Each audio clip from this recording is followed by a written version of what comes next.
And the character of the university is a research university. We are not a small liberal arts university that, gets no federal funds.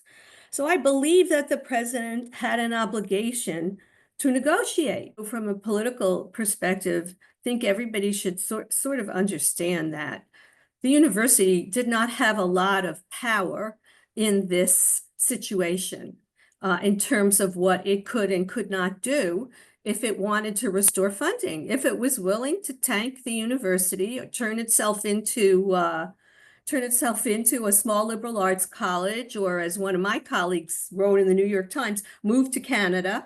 I don't think those are viable alternatives. So I think under the circumstances, there was a tremendous effort to protect academic freedom and the basic principles of university governance. And I think that's why there is a language that's ambiguous. I think that's the best under the circumstances that the negotiators could do.